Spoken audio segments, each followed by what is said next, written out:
welcome back, welcome back. Please excuse my voice, but this is Shut Up and Listen. My name is Chris Evans, CHRVNS. I'm Morgan. And we are your hosts today for Shut Up and Listen. We have Brent Cole maybe joining us later, but today I'm very excited with the group that we have on. One of my favorites, recently got to see them live at Downtown Sounds and just rock it. The Cosmic Neighborhood. Let's make some noise. What's up, guys? Thank you for having us. Yeah, thanks. How you doing today? Excellent. Absolutely excellent. Yeah, I'm off work, so I'm great. Hey, that part right there, man. Same. But for the people that don't know, introduce yourselves. Who are you? I'm Mateo Silva. I'm the singer and composer of the Cosmic Neighborhood. I'm Adam Perkowski, and I do bass and guitar on our project. And engineering and Don't sell yourself short, man. And some miscellaneous odd jobs. flyer printing, show organizing. But I could have sworn, man. There was way more of y'all on stage. No, there was that we have a few other members. We have Josh Grambush, who's our drummer, and like band mom as we call him. Josh is lit. I love Josh. Yeah, he's our brain basically. Yeah. And then we have Sam Kunish on keys, who's Adam has known forever, and he also played horn on the record. And then we have our newest addition, who's Nate, and he just joined, and like we are his first band, and so it's he killed it to get onto Downtown Sounds with us, and so yeah, he hit the ground running, like literally. Wasn't it like a really quick turnover as well? Like when he first joined to that. It was like. It was maybe 3 months, maybe 4 months. Yeah, so Okay. he like level up basically. Yeah, real quick. And then lastly, there's my sister, Happy Silva, and and she's another singer songwriter who's in the group. Yeah, That's awesome. yeah. It was great to see you guys live. So, with that being said, so you have the new president. How long has the Cosmic Neighborhood been a neighborhood? It has been a neighborhood since I want to say like 2016 conceptually, 2017 in practice. Was this like Jacuzzi House days? Right, it's basically Just right before, yeah. And then right into Jacuzzi House days. Those are the Jacuzzi House. The first time, because it was just you and Josh. It was just me and Josh. We did our first 3 singles. And that was and then, that was 2016, and then the first time that I had come in was in 2017 when I had already planned to leave Bellingham and go to Olympia. So I had it was 2 weeks before I moved. just sat down, played bass with us. We're like, that's perfect. And it was like, you're great. in. And he was like, cool, bye. Yeah. See you in 2 years. Wait, didn't Sam move to Olympia as well? That Yeah. With him, yeah. And it was so you came back from Olympia, right? And that's when we started working on our 2019. 2019 is when we There started was a working on our long record. Yeah. hiatus. Yeah, there was a lot of gestating, basically. Yeah. It took time, but we made it, baby. Yeah, look at you guys. But I want to bring that back because you're talking about like 2016, 2017, Jacuzzi House, because I think that was the first time I actually, like, when I got back from Hawaii and I saw you guys all in that living room just jamming. Those jam sessions were incredible. Right. And seeing everybody just able to hop on different instruments, it just shows how, like, dialed in the chemistry that everybody has had in that room. Even Mars was there. Like, that was such a dope day, and it put a fire under my ass because I'm like, yo, you guys are good. I can do this too, right? Yeah. Exactly. Yeah. Fuck yeah. Yeah, I definitely appreciate that. That was that was a great. We did that often, and it was always a meeting of the minds. It was always just figuring out what everybody had to kind of offer to the melting pot of weird creative ideas that collaboration and improv. Doesn't always work out, but it's always everybody was always learning in that time. It felt like a real natural. Even with the songs that y'all got, the way that they're set up, it sounds like a melting pot because it has all these different like parts. It's not just like your standard structure. You have all these like there's at least like 3 songs. I swear to God, everybody starts clapping. Yeah, but we're not done. But no, just the way you guys just put everything together and making sure. I mean, just from my personal like perspective, the way every person in the band gets a time to shine during songs, I love it. That comes from practice, right? I mean, the song segments come from us being just like, very cinematic and flavorful as writers, but then like the songs where everybody gets to like put a little, funk on it on live and stuff, that's just from practicing and stuff and getting these grooves where like, Adam and Josh can like do something together and then like there's a stop and start. But I think there is also something like that is something that is particularly unique, like about this group, I think, compared to like other ones that I've worked in, is that there is when there's a time that we can make it so everybody can shine on a song in their own parts or whatever, we do, and it feels like that happens really naturally. There's less, I think, ego with from every member in this group than a lot of stepping. There's a lot of everybody gives each other a lot of room and a lot of trust to be able to do just what you're talking about, which is really special. That's awesome. Yeah, figuring out each other's strengths and like let that person do what they're good at doing. Because it's like, I want to work with you for what you're good at. Like, And so for writing the music, is like one person, like how does that kind of process go? Do you just write everything and then people find their pieces, or how's that? It's definitely like we have a few like, let's say like schools of songwriting going on right now, but like one of them would, the common one so far is like, I'll come up with a song, whether it be a vocal melody and chords, and which is usually how I write. I start with just by singing gibberish and then just coming up with a song and then taking that to the band. And then like when we full form it, I like improv something and then we would like vocal record it with our phones or something. And it's just like, let's capture that, redo it, go over it with multiple coats of paint, all that stuff. Yeah. So and just really like, it's not about capturing lightning in a bottle, but it's about capturing that improvisational quality. In a sense, it is too, though, right? And like, it is. It has ended up being. It's like, the method has been Mateus, give us what you got, and then Josh and I just start with it. And it's like, it's just like, what can Josh and I make out of whatever you give to us, which has really been what just flows. It's like, don't fix it if it ain't broke kind of situation where it's just. We have barely had the lock horns on anything yet. Just the word feats. Oh God, feats. On the song that you're on, Carry It Away. We were in the chorus and in the bridge, and the line is, I know that my head's in the cloud, but my feet's on the ground. It was the initial line, but Adam was just like, who wrote feats? Did you write feats? I wrote feats. Why would you say feats? And that's why we got Adam to come and help. Why would you say feats? Thank you. Feats on the like, bro. What? I don't know. It was just part of it, right? It was just sort of like I liked the informality. He tried to put some Rugrats feeling in there. I was listening to the lyrics before it in studio, in the bridge, before he said feast. And I had just gotten done with saying, hey, Mateus, you did a really good job on writing the words of this bridge. And it goes past that point. And for the first time, after like 12 listens of this bridge, I go, are you saying feats? I'm like, I cannot have that. It ended up being like an hour debate. I was just about to say that added an hour to the studio session right there. Yeah, exactly. It was studio time, and then like like a week afterwards, because we had to. My sister sings harmonies with me, right? And she had already recorded her harmony, so we had to. Wait. So did she say feats? She said feats too, right? Because we recorded her harmonies first, and so we're in the studio. We're like, okay, so how do we do this? And so we tried editing it, but it sounded bad. And you so trying to take that syllable doesn't work. Exactly. And so we're just like, okay, well, that sounds robotic. So we had to get my sister back into the studio because she's in a farming school in Vermont in the middle of the snow. Bro. So it's like we had to find a way to get her into a studio. It was just a really... Because of a word, because making a word that shouldn't be like. This is all to say that things generally. He thought he was being cute. Don't be cute. Just don't try it. Just don't. Yeah. Things generally go very smooth. Do it next time. Exactly. Don't listen to nobody else. More finesse. Exactly. Oh man. So that's such a process for feats.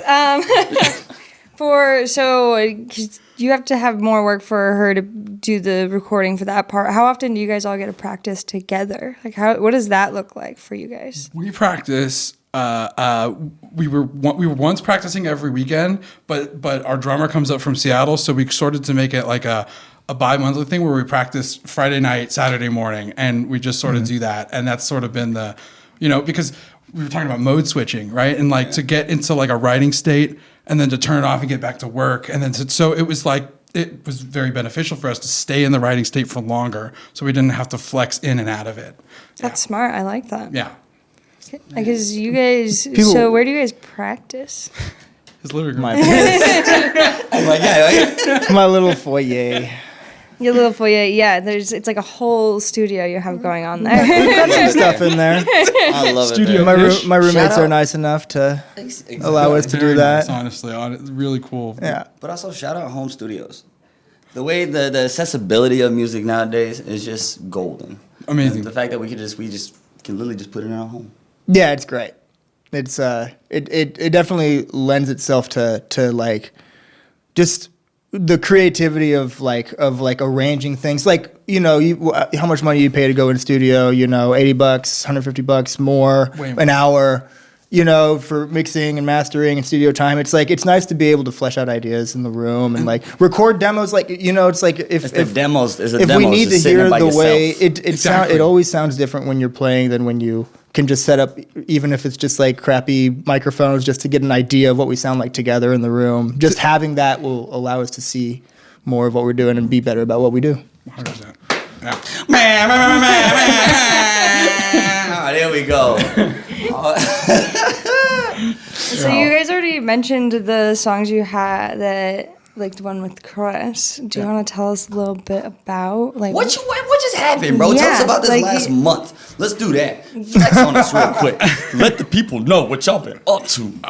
Yeah, man, we cooked up those songs. Those are the ones you're talking about specifically, right? Those the new release, yeah. Lil Soul? Yeah. Okay. So we're a Tropicalia band. For those who don't know, that's like it's a Brazilian genre from the 60s and 70s that was about mixing traditional Brazilian rhythms and sounds with Western pop, which at the time was like anything from like Bob Marley to the Beatles to so on and so forth, right? And Hey, so I just learned something today. I hope you did too, listeners. Shut up and listen to this guy right now. Hold on, we learning today. and so it was also very political, and where we are right now, it's just like what we were doing. We were always trying to define our sound, and it just we landed on Tropicalia, and so we had Adam. Adam was just taking it upon himself to look at some more bossa nova like chords, and he played like 3 of them in succession, and Josh, our drummer, was just like, stop. Do that again, and he just started playing that over and over again. It sort of became this rhythmic hook, right? And then me in the other room, I'm just like, 'cause I get carried away, right? which that's about we were talking about how we were improvisational, right? And so that song just sort of perfect stormed into existence. That song is the epitome of how we would normally work. It's just like starting from a voice memo. It's just 3 chords, and then just pulling it into whatever kind of weird vibe it takes on. Totally. That song puts a smile on my face every time I hear it. Yeah, right. good to It's hear. just got a good energy, right? Even before I was on it, man, when y'all sent it to me, I was like, Yeah. we'll be right back after these messages. This episode is brought to you by Black Noise Records, located downtown off Bay Street. They pay top prices for records in Bellingham and the greater Bellingham area. Cash and store credit. Go get 10% off your next record purchase when you tell the cashier you've listened to Shut Up and Listen podcast. This episode is brought to you by Binary Recording Studios, located where? Right here in Whatcom County. Binary has been in business for 1, 2, 3, I don't even know how long, but they are offering the best and the best and the best of the best video and audio production. So if you're a band and you're looking to record an album, or if you have any other audio recording needs, Binary Recording Studio is going to be where you need to go. My boy Bob, he will set you up. He will make sure that you are set up for what? Success. He gonna make sure that you are good to go. And welcome back. We listened to that a lot in the car, actually. I'm talking about with the empty verse on it. We listened to it so many times. It was like It's the best I might have compliment, told man. you, Thank but you. like it was like the night before, because I tried to write a couple things before, and the night before I literally wrote that whole verse. Yeah, dude. I paced. I was like, no, this is we got it. Yeah, and right, It just and it came, just- and it was the perfect thing. Right. Because that song's like lyrically is about the flow state, right? It's about letting go of everything and like achieving eternity in the moment. You ever seen the movie Soul? No. The Disney movie? Oh, I have seen it. No, yes, I have. Yeah, Yes, I have. when they start when they get into the zone, they start floating. That's Exactly. the song. It That's starts leaving the it. song right Or there. It's when Ratatouille's eating the cheese and the berry, and it makes the music in his head. It is that. Exactly. Yeah, exactly. It's euphoric. It's just very just peaceful bliss. Totally, 100%. But now we got to get to sunlight because I didn't realize that Carried Away was the nighttime. Yeah, Carried Away is the nighttime, right? And it's, you know, and sunlight it stems from the idea of like guilt and cold being like associated with each other, Yeah. and you know, like that expression, like you know, in the cold light of day. You know what I mean? Like when you're faced with something that's not so great and you have to live with it, right? And it's sort of about carrying that, you know, and because, you know, like sunlight is, you know, after the sun it's nighttime and then the sun will come out again, right? It's sort of like, you know, it's like Every time, yeah. and so it's just sort of like sometimes, you know, like bad things happen and then you have to live with it in the day, and it's sort of like it's about carrying that and sort of dissolving it into the day, you know, because the song ends up being optimistic, Yeah. but it's about carrying you through that stagnant Getting state, through it, and yeah. actually like, was it preserve? I cannot forget the word I'm trying to say right now. Perseverance. Yeah. Only of the perseverance. I was about to say Remember. preservatives. Preservatives, you need them. That's not what you need. Yeah, and so that's how that song came to be. And musically, it was our newest member, Sam. He had two separate piano ideas, and he let me. I was fortunate enough to let him trust me enough to take them and sort of like I changed the key and I sort of mashed these two songs together and create this structure over it and That's crazy. And then you know, Josh came up with his drum bar. He came up with a really sick bass line, and the guitar you have in that song is amazing. That is kind of actually the first Sam Cosmic Neighborhood song. It is. Really, It's yeah. the first Sam Cosmic Neighborhood song, and Carried Away is like arguably your first Cosmic or your biggest. Yeah. You have, what are we doing? Yeah, you never mind. My second. couple. But Sam's way of writing. Sam is a guy that like he likes to do a lot of adding a bar, cutting a bar randomly. It doesn't always. It's not as like clean and simple as most of the rest of our 3/4 and 4/4 songs. Totally, it's not a simple pop thing, which is a good thing, right? Yeah, there's a really cool push and pull to that song. Like the whole second half of that song was just Sam having this thing, like, and none of us could really follow, like me and Josh. I mean, you knew it because you know Sam, but like Josh and I had a hard time following it. And then once, like, I had a cool guitar part, which ended up becoming the vocal line. Da, da, da, da, da, da. But as soon as Josh came up with that drum beat, I was able to like sort of find a melody and like lock on it. And so, like, you know, yeah. It was a total eye opener for me too, because I'm used to Sam and the way he writes. You know his songs because of Lonely Crowded or other groups, so it's like Space Force, bro. That was great. He's employed his writing techniques for a long time, and so it's like when we're sitting I had the microphones and everything out in the living room for that one session where we were going through both of those. Right, we were demoing those songs out, and it's just like immediately it clicks with me, and then Josh is like having this problem with it, and I'm like, that was an eye opener for me because I realized, I'm used to working with this guy, but now these guys are in the total dark. Like where are you adding and cutting a bar now? Which for me, like as a improvisational writer, was very difficult. You know what I mean? It's something that was like I needed to take it, go home with it, think on it, and then sleep on it and wake up, and then I was able to just sort of like I know where this is going. I know where this is going. And Josh did the same thing too. It took him he had to go home with it. Yeah, take a couple so weeks. it's and that's something that we wanted to do in the Cosmic Neighborhood more, was because this was a shift to pop, and not that we took it easy on ourselves, but we wanted to challenge ourselves a bit more, and so to do that sort of weird structure, push and pull thing, it ended up being good for us. Yeah. What do you say the biggest? I guess let's talk to other bands real quick. So for everything that y'all have accomplished, because you did Downtown Sounds, you dropped the 2 singles, you're working on this next project. Also, the previous projects were fire. The animations, the way that you're packaging and just putting it all out together. I have to give a shout out real quick to Leslie and Eyes on Fire. Les Pulls on Instagram. Like, honestly, like she was able to make some of my dreams come true. You know what I mean? Yeah, like with it's really these animations, amazing work. Yeah, like a vision of life. Exactly, and like we have a couple of more projects in line with her that are gonna. I don't want to speak too much on them, but they're gonna blow minds, literally. Coming soon. Exactly. And Eyes on Fire, like the Cosmic Neighborhood is just as much this world of different influences as it is the music, right? So just wanted to throw that out there real fast. It takes a team. Exactly. But with this, if you could give like any piece of advice that you would want to be like, let's say, what are some things that you wish you did differently, like getting started? You want to go first? Should I go first? You go first. I have something. I'm Sorry, just guys. gonna workshop it a little bit. I mean,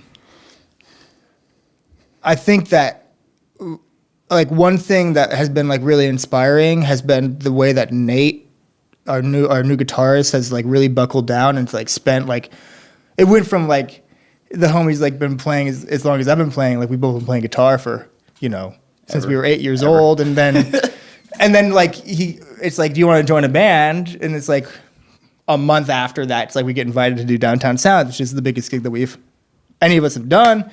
And he totally put in the work. He totally put in 3 hours a day practicing. He didn't know any of the material before, and then he goes, and plays a 55-minute set with us 3 months after he joins, it was inspiring. And I think like the way that ties into like, I guess my advice would just be to like really practice, man. Like, it's like that's something that I've been bad at because like I know this material, so I can kind of rest. I can rest on my laurels a little bit, But yeah, just like it's just the little things They count so that you much. don't realize that can be improved on until you start really practicing and getting every little piece, every little inflection of every note. Even with an instrument like bass, where you're playing one note at a time, like your dynamics and your groove and your timing How and you your come into it. everything. Yeah. It's just what they say about practice and discipline. It's like it Discipline, never gets baby. better with practice than with practice and discipline. And it's not that that practice makes perfect. It's that perfect practice makes perfect. So making sure that you're locking in You can do the same exactly thing. what you want to do every time you practice instead of just running through the motions practicing as if it's just it already. Boy, 100%. So I'm talking about really would like be dig in, put the toes into the sand, my Yeah. guy. Get your running stance. The gun goes, you start going. Set yourself up for success. Every muscle. Yeah, right. Every digit, right? Every bone in your muscle. body is working, Yeah. to achieve that goal. Yeah. Yeah, and I'd say, in tandem, like, something that I wish I did more was, really just live in it. You know what I mean? The thing that you want to do, live in it. Like, it's like there's so much that I could know if I just picked up by vicariously or by osmosis, just by being a fly on the wall. Even it's like there's gear, there's all the behind the scenes stuff. There's like getting to know the ins and outs of your thing, and I'm lucky enough to be with people who like know their stuff, right? But I'm taking it now upon myself to learn the ins and outs of like the other side of the music business, and then what other people think of it. You know what I mean? Because people tell you not to not to listen to what other people think. But I'm such a people person. I can't help but look through other people's eyes sometimes. Yeah. And so I like to look at like from an anthropological level. I like to look how people respond to things. Right? It's like I just like to see what sits and how it's good. So it's just sort of like observing and like living in it and just taking it in. You know what I mean? Yeah. I mean, just Soaking up game, Exactly. baby. Soaking Like- up some game. Right. Exactly. Like when I went to a music person's house for the first time, I saw that he had like egg cartons on his wall. I was like, "What's that about?" It's sound absorption. You know what I mean? We all start somewhere. Shout out to egg cartons, bro. I've had that before, bro. I brought a lot of egg cartons home from the breakfast jobs for sure. Yeah. So ask questions and live in it. That's the, Goddamn right. Yeah. That's true. Very much ask questions. You don't know until you ask. Totally. Be curious and Totally. be magnanimous enough to take an answer even when it's hard. Even when you ask a question, you might not want to know the answer to it. You gotta be. About asking questions. Also, when it comes to working with people, like you, for example, just shoot a DM to people that you want to work with, right? Like, I mean, it's a big one. sort of like, I see you, try seeing me. You want to work together and make something. You know what I mean? Like, let's, it's awesome. I was already a fan, bro. I was gonna Yeah. say, I was waiting for that. But even then, I think it's interesting how imposter syndrome can play a part even when you're talking about local cats. And so just like having that wherewithal, I guess if you just start to see that there's an inkling that you have that like, oh, you could work with this person, even if it seems like a long shot, right? Do it. You're just 100%. trying is Just like be like you belong. And it's just one of be those who like you are. what's the worst that can happen kind of situations. It's so sometimes it's hard to tell yourself that till it's too late. You're That's like, how we "God met damn our it." artists. That's exactly how we met our artists. I saw their work on Instagram or Etsy or something. And I was just like, this is really cool. I could do something with this. Let me shoot a message and see what happens. And then Right. you wake up one morning, you look at your DMs and you're like, whoa. It's been exciting to watch it all, how it's unfolding, especially this just what's been coming out now, and just watching that roll out and the animations with it all is really cool. Thank you. Thank you. Honestly, yeah, it's again, Eyes on Fire, Les Pulls. It's they're the artists behind this, and I cannot thank them enough. The visual aspect cannot be understated. Exactly. Very important too. Yeah. But hey, real quick, you gotta let the people know this is Shut Up and Listen. They gotta tap in. They gotta know where to find you. How can they find you? Bandcamp, Instagram, The Cosmic Neighborhood, Spotify, The Cosmic Neighborhood. It's if you type in The Cosmic Neighborhood and like Lua Soul, which is LUASOL, you'll find us. 2 words. Like you'll 100%. Like that's the only thing that'll pop up. Guaranteed, only one. Any shows coming up that we can pull up on? August 12th, Blue Room. And then we play Blue Room a lot. Yep. So yeah. And then we're working on a Wild Buffalo show. Yeah, I'm not sure. That's been in the works for a while. We're trying to get. I'll talk to you. Yeah. Well, yeah. But you go to our Instagram and if we're not talking about shows now, we will be always on the Instagram. Right. So the key is stay followed and tapped in. Tap in. Shut up and listen. This is Cosmic Neighborhood. Thank y'all you for being here. Thank This you was guys wonderful. so much. I love you guys. Love you. Much love, man. Appreciate it. Thank you. It's been so great to see you guys, and we do have to shout out our team that we do have of Rocket Soul Studios and Binary Recording Studio, where we're sitting in right now. Shout out Bob. Shout out Bob. Air horn, air horn. And don't forget to follow us on probably absolutely anything, and go to that link in the bio and on anything that you are listening to this on, and you can stay tapped in with everything that we're doing. Yeah. Awesome. Yeah. Cue the music. Yeah. And cut.